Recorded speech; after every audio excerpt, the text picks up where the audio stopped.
అనారోగ్యం, ఉద్యోగం, వ్యాపారం అప్పులతో బాధపడుతున్నారా? వెంటనే జేకేఆర్ గురువు గారికి కాల్ చేసి ఈ వెబినార్ లో జాయిన్ అవ్వండి. Hi viewers, India's largest digital media network Suman టీవీకి స్వాగతం. ప్రస్తుతం మనతో ఉన్నారు మోటివేషనల్ స్పీకర్ పద్మిని గారు.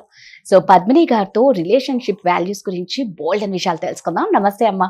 నమస్తే రాధా. సో అమ్మ, ఒక్కొక్కరికి ఒక్కొక్క వీక్నెస్ ఉంటుంది.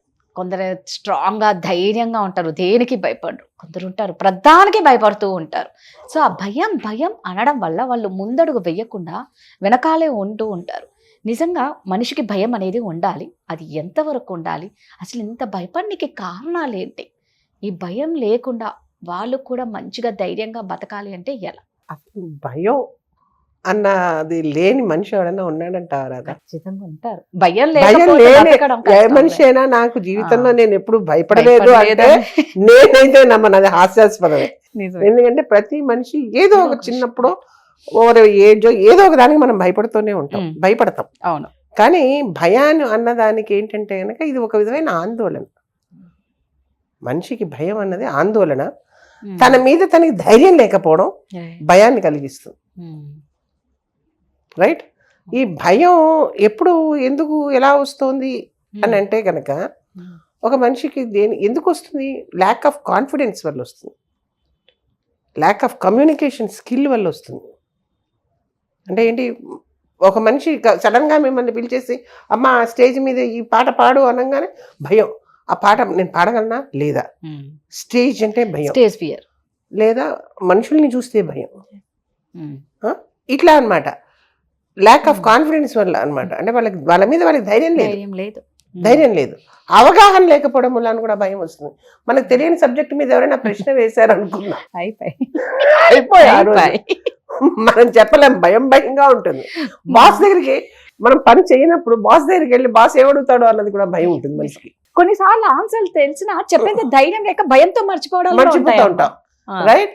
ఇవన్నీ, ఈ భయాలన్నీ సామాన్యంగా భయం ఉండడం అన్నది మామూలు అయినప్పటికీ అసహజమైన భయాలు కొన్ని ఉంటాయి. వాటిని ఫోబియాలు అంటారు. ఈ ఫోబియాలు అంటే ఏంటంటేను, సామాన్యంగా మనిషి దేనికైతే భయపడ్డావు వాటికి భయపడేవాళ్ళు. ఫర్ ఎగ్జాంపుల్ ఓ బొద్దింక ఉంది, బొద్దింకని చూస్తే సామాన్యంగా ఎవరం భయపడరు. అది చాలా చిన్న జంతువు, దాన్ని చూసి భయపడే వాళ్ళు చాలా తక్కువ మంది ఉంటారు. దానికి భయపడతారు. చిన్న శబ్దం వచ్చింది భయపడిపోతారు, క్లస్ట్రోఫోబియా అంటారు దాన్ని. అలాగే కొంతమందికి వాటర్ చూస్తే భయం, శబ్దం వినలేరు వాళ్ళు. ఇప్పుడు శబ్దం వినలేని క్లస్ట్రోఫోబియా ఒక గదిలో పెట్టేసాం అనుకోండి, వాడికి భయం వేసేస్తుంది. వాడు లిఫ్ట్ లో వెళ్ళమన్నాం అనుకోండి, వాడు వెళ్ళాడు.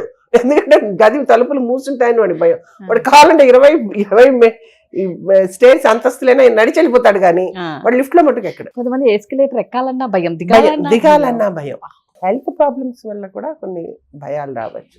అంటే బాడీలోనూ సమతుల్యత ఉండదు, కెమికల్ అసమానత ఉంటుంది వాళ్ళకి. అలాంటప్పుడు కూడా ఈ ఫోబియాలు ఇలాంటివన్నీ వచ్చే అవకాశాలు ఉంటాయి.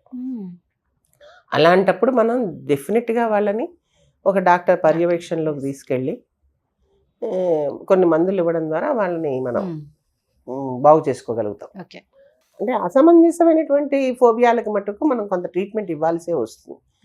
అంతేకాదు, ఈ భయం చిన్నప్పుడు చూడండి, మనం నిప్పు ముట్టుకోద్దురా లేదా అది నీళ్లురా దూకద్దురా అని చెప్తూ ఉంటాం.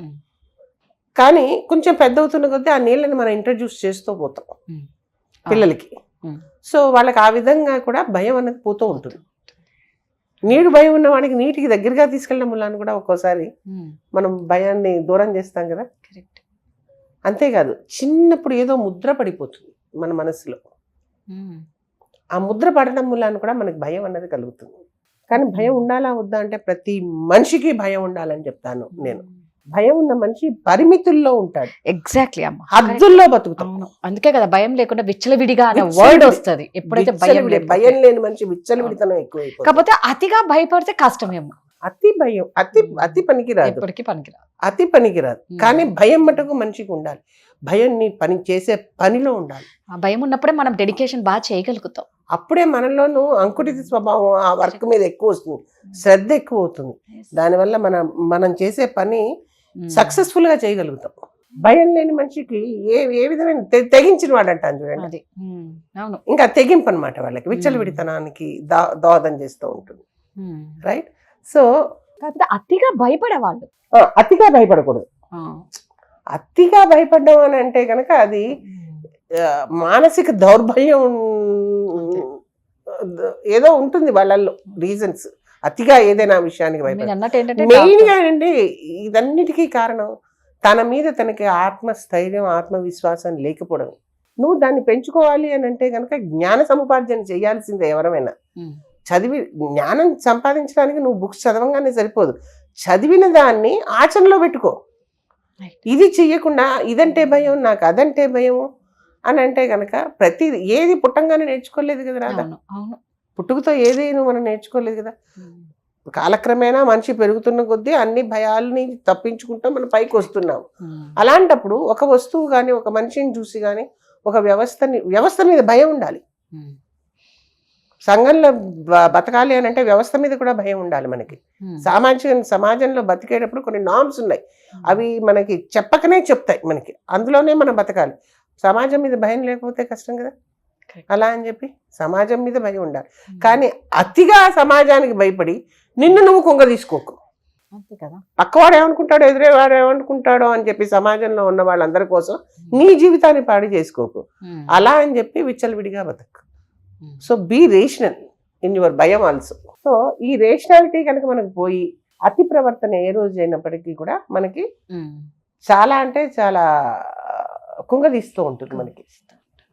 అన్నిటికంటే ముఖ్యంగాను మన చిన్నప్పుడు పాట విన్నాం, జయంబు నిశ్చయంబురా భయంబు లేదురా జంకు గొంకు లేక ముందు సాగి పొమ్మురా సాగి పొమ్మురా.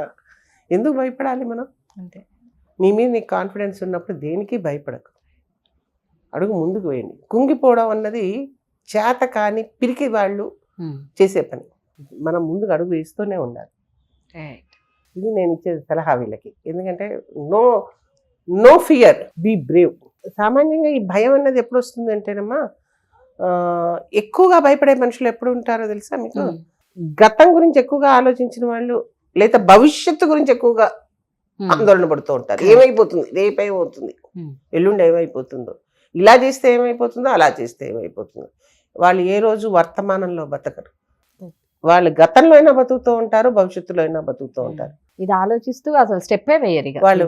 ఇప్పుడున్న వర్తమానంలో అయితే ఇంకా అడుగు వాళ్ళు వర్తమానంలో ఉండరు. సో నిన్నటిని వదిలే రేపటిని రేపు వచ్చేదాని గురించి ఆలోచించరు.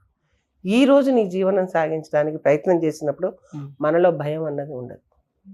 ఇది చాలా ముఖ్యమైన అంశం మనకి. ఏమైపోతుందో అన్న ఊహల్లో భయం చాలా మటుకు ఊహాజనితం. అది చాలా ఊహతోనే మనకి భయం వస్తూ ఉంటుంది. ఓకే. ఊహాజనితమైన భయానికి నాందే ఊహ. అంతే కదా. ఏదేదో ఊహించుకునే భయపడుతూ ఉంటాం. సహేతుకంగా ఉన్న భయం. ఇప్పుడు పాము అంటే భయం, అందరికీ భయమే. దానికి హేతుకత ఉంది. నీకు ఊహించేసి రేపొద్దున నా ఇంటికి కొండ చిలువ వస్తుందేమో అని చెప్పి నువ్వు ఊహించుకుని నువ్వు భయపడతానంటే ఏం చేస్తావు? ఈ ఊహని ఎవడం ఆపలేము, అది వాళ్ళ చేతుల్లోనే ఉంటది. సహేతుకంగా లేకుండాను భయపడేదాన్ని వాళ్ళనే అతిగా భయపడే వాళ్ళు అని అంటాం అనమాట. సో వాళ్ళు ఊహల్ని కంట్రోల్ ఆపుకుని వర్తమానంలో బతకడం, భవిష్యత్తు గురించి ఆలోచించకుండా వర్తమానంలో బతుకుతున్నంతసేపు ఈ భయం అన్నది పోతుంది. అమ్మ అన్నట్టు ఏంటంటే గతాన్ని భవిష్యత్తు మీద ఆందోళన వీటి వల్ల భయపడుతూ ఉంటే మనం వర్తమానంలో ఏం చెయ్యలేము. సో అది ఇంపార్టెంట్. థ్యాంక్ యూ అమ్మ.